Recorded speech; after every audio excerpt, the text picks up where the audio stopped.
Hello, E-Dog coming at you from Santa Fe here at the crib. And I'm going to do a little video update here for YouTube. And I shot it over on one that I did over to Facebook, but they only put like 10 seconds. They only post like 10 seconds for a 13-minute E-Dog Manic, Depressive memoir. Or this is one of the memoirs. It is now August 13th, 2021. I had my birthday August 3rd, Leo, and 55. I can't believe it. I never thought I'd even live this long, but I did. And it's a joke. I don't know if I really mean it now, but it's like, I sure as hell don't feel like I'm 55. I feel like I'm a lot younger, but then on the other hand, I've been here too fucking long. I guess I've got to keep improving my life and make it worth sticking around. And so far, I made a shitload of eons of progress, cross oceans of progress since I left Salt Lake City like 5 years ago, whatever it was, and ended up homeless in Los Angeles, living on a lifeguard tower in front of Shutter's Hotel in Santa Monica. I mean, it was a very desperate situation when I first became homeless, and then I learned how to roll with it. And like they say in the Marine Corps, I improvised, adapted, and overcame. And I figured first I was just wandering the streets of Hollywood, not getting any sleep. And I thought, man, I'm going to go down to the beach and see what it's like camping out down there, and bought me a sleeping bag and bought me a big, like Nautica duffel bag or whatnot. And I ended up living on that lifeguard tower like 100 yards, less than 100 yards from the water, and hearing the waves crashing in every night. And I loved it. God, I slept like a baby every night. Slept like 8 hours. I'd go to bed about 10 or 11 at night. And I'd get up in the morning and leave, and come back at night. And I always picked up my cigarette butts, kept the place real clean. And I guess those lifeguards, they pay attention to that. And one guy told me we're totally cool with what you're doing. This tower's closed down and you keep it clean. You're out here in the morning, you come back, I guess, at night. And he was cool. And he said, you're cool, huh? Other than some other places I lived shortly for in LA, I was mostly at that lifeguard tower for 2 years. Anything I did throughout the day, I was even going to some meetings, AA meetings in Santa Monica. And then at night, it was just like I was going home to my lifeguard tower. I carried my bag everywhere I went. When I first got there, I was a member of the Hollywood YMCA, and I'd leave my bag in there a lot. So another soap opera wives got the hell out of Hollywood YMCA. That's just how I rolled, man. I would go there, shower, and I even was swimming and jacuzziing and living at a lifeguard tower. Anyway, that's another story. I'm going to get up to date where I'm at today. And after the Motel 6, Albuquerque Airport Motel 6, I paid the cowboy $150. The cowboy, he had a nice car too. Guy was a trip. God, I'm not going to try to impersonate this guy. I mean, this guy could play his character in a fucking movie, this guy. So I paid him $150 to drive me to Santa Fe. I've never been to New Mexico in my life. I'd never been to New Mexico, and or Santa Fe or Albuquerque. So I thought it was like far away, Really, it was only worth about $50. But I made it here to Santa Fe, and God, thank God, I'm so grateful, and I pray all the time, and I don't whine and complain to God like I once did, or tell him that I hate his guts. I sometimes even tell him I love him. I say, because I've been so fortunate, considering a life of complete insanity and a lot of foolishness. So here I'm sitting in a nice apartment right now, wood floors. The apartment, when the property manager showed it to me that day was a really hot day. And then when we stepped in the apartment, it was like it was like 10 degrees hotter. It felt like a sauna in here. And I asked the manager guy, I said, can I buy an air conditioner and put it in here? He said, cool. So I ended up, renting this apartment, gas stove, nice oven. It's like a expensive high-end oven with a gas stove on top, a nice, really high-end, practically brand new stainless steel refrigerator. And then it didn't have a microwave, so I went and bought a stainless steel microwave. And, here I am. And so I kind of jumped ahead to where I'm at now, but I'll kind of tell a little bit of the story previous to me getting this pad. And, God, there's a lot to cover. And, I ended up in a hospital for a while. I ended up living at the Green Tree. Before I got into Santa Fe recovery, I ended up living at the Green Tree Inn on Cerrillos here in Santa Fe. It's basically a haven for drug addicts and drug dealers, and then homeless people flock through there to either sell their dope or score dope or whatever they're doing. And so I lived there for a while before I hit another serious bottom. And so I lived there for about a month, and after getting out of a hospital, and I think I did get back into smoking meth a little bit. And long story short, I ended up in another location, and God, man, it's confusing. I've been in and out of motels. It would suck to be homeless on the streets here in Santa Fe compared to living down at the beach, what I had. And I understand in LA right now, they wouldn't even tolerate what I did back then in that part of town there. All the homeless people on the beach are in Venice Beach, and it's a nightmare because of the COVID down there. Anyway, that's another story. So I bounced around in a hospital a couple times, Green Tree Motel, and then I ended up, what was that? Yeah, that's what brought me to the hospital. I'm going to jump back. I ended up in this one shithole after the cowboy experience at my first, motel stay at Motel 6. I ended up in this other motel trying to detox from meth. This piece of shit, God, I can't even remember the name of the motel, but it was another motel on Cerrillos up from Green Tree, and I just knew I couldn't go on using or drinking, so I was just trying to clean up and sober up in this motel, and I could not sleep. I mean, I was in there like 10 days. I couldn't sleep the whole 10 days. And I knew I had to get some help, so I won't go into how I did it, but I got to the hospital, and I was so screwed up, so decimated. I mean, I could barely walk 10 feet, and plus I had to drag this bag. I'm not kidding you. Just every step was painful. I'm not from here. I don't know how I ended up, trying to use a bus and and I had the first panic attack. I mean, really, where my chest tightened up and stuff. I'd never had one like that in my life. I thought I'd had panic attacks, and when I had that one, I knew I'd never really had a panic attack until that day. And anyway, I was so decimated. By the time I got to the hospital, they put me in this ward where a nurse was sitting right by my frickin' bed because I was walking completely unbalanced when I could walk, and they were afraid I was going to fall down and injure myself. Plus, she was watching me around the clock. Anyway, I'll jump ahead. I don't need any more details shot out about all that. It's just, God, sometimes you might think you want to die and want out of here, but I proved to myself drug addiction sucks and shit, but this story proves to me, plus my experience being homeless, that I have a serious survival instinct in me. And when it comes down like when I'm really going to fucking die, it's like I will do anything to live. I learned that.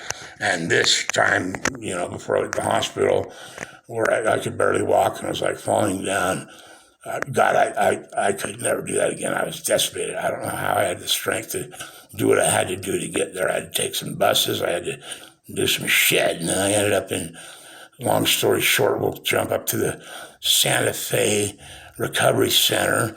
I mean, this fucking place, I've been at Odyssey House in Utah. That place is a nightmare. I mean, I had at Santa Fe Recovery, I ended up having my own apartment for a few months. And then when I did have a roommate, it wasn't for long. The guy was quiet. He just kept to himself. And we had a whole apartment to ourselves. The whole time I was in Santa Fe Recovery, I mostly had my own bedroom, or I always had my own bedroom. And for a period of time, I had my own apartment. And, I was in Odyssey House, Salt Lake City. I kid you not. One of those apartments, they'd be putting like 10 people in one of those apartments, maybe 20. Odyssey House is a fucking human sardine can. And God, it's just been a blessing up here. I got to count my blessings. I got to give myself credit for the strides that I've made, the oceans of God, just hell. I've crossed oceans of hell to get to where I'm at now, which I am not in hell anymore. And I did 9 months in Santa Fe Recovery, and at the end of the stint in Santa Fe Recovery, I ended up in the sobriety house. I basically had, I saved a few $1,000s, but I knew that would run out, so I tried the sobriety house thing. Lived there for about 5 weeks, and I kid you not, Bridge House 1, Santa Fe's satellite of, it's completely connected to Santa Fe Recovery. In that house, there was no friendship, there was no honor, and, I've known tons of people in recovery, and I really especially like the recovery. I used to live in Hollywood. I lived there for 5 years in an apartment at Franklin and Gower.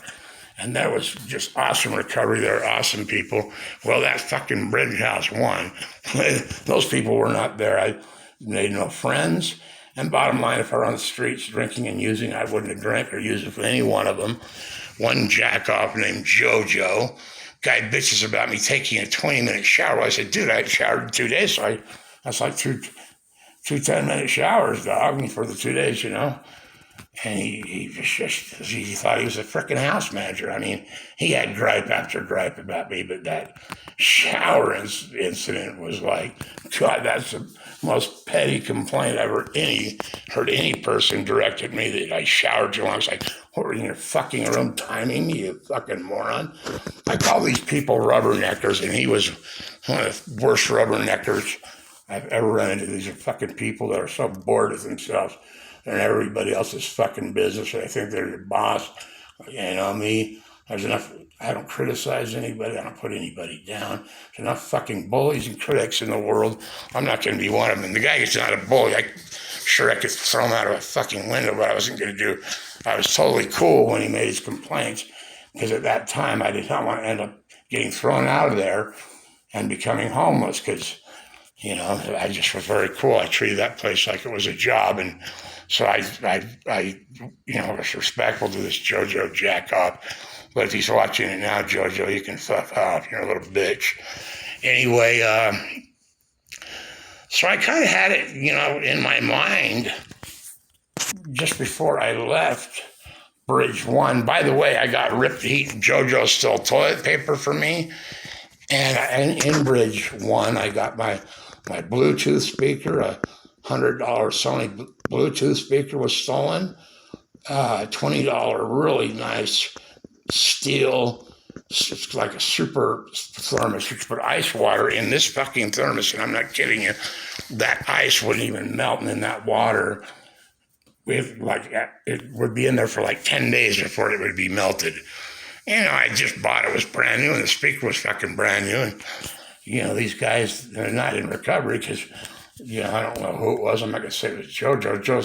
JoJo's a petty fucking toilet paper thief. I know that, fucking hypocrite. As far as my Bluetooth speaker and my bottle and other shit that I don't even know that got stolen. I don't know who did it, but somebody was in there stealing our food. You got my food stolen. A lot of the people in there were getting their food stolen. And bottom line, it's like, there's not one person in there that even crosses my mind ever. I've learned how to drop resentments. I'm just talking about this now. It's the first time I've thought of all this. I've learned in years of therapy and recovery, I just can't afford resentments. I got to forgive everybody, so God bless JoJo. It's like, fuck you and God bless you. Now, somebody needs to steal a fucking thermos and a Bluetooth speaker. Well, God bless them, they must be really hurting, petty thief fucked, These guys are not in recovery. And that JoJo guy, I don't think he ever went to a meeting while I was there. Did not have a recovering attitude. He was just a fucking moron. So anyway, yeah, I guess I might have built some resentments at that time. I didn't want to live there anymore. There was a new guy coming to the room to live in the same room with me. And I just had an experience with another guy. It just didn't work out. And so then he moved to another room, and there was another guy going to come. And I just said, that's the last fucking straw. And I think in my mind I had figured out that I was going to go to a motel and party down. And that's exactly what I did. But I made the mistake of telling those guys my business, and I think that's why they knew they could get away with robbing me, because I told them I was leaving. I was going to a motel, and not one of them was my friend. I don't know why I felt like I had to tell them shit. Yeah, there was a house manager there named Jorge, fucking jack off asshole. And one of the guys was talking shit, just kidding around with a guy who'd never shown me any friendship ever. But he happened to be in front of all the guys, and I noticed a lot of fuckheads, cowards do this. They won't say shit to you until they get around their homies or an audience. And this guy was telling me, Jorge, he was just kind of kidding me. He never showed me any friendship or said shit to me until this one day, and he goes, oh, Jorge says Eric, you need to get your shit together. And I just said, fuck Jorge, he can lick my fucking balls. I'm leaving right now anyway. And that was a mistake. And, everybody in the house was there when this guy, talked to me the first time they ever talked to me. It happened to be some talking shit. That's how these guys were. First time he showed me any friendship, he was just talking shit. He's just kind of kidding around, but this guy never showed me any friendship either. He was always cool, this guy. I heard his room had a lot of items in it. His room was like a storage facility. He's probably a career thief, whatever, who knows. So I went back to the Green Tree on Cerritos, got the hell out of the sobriety house, and I got fucked up that night. I drank. I didn't use any meth that night.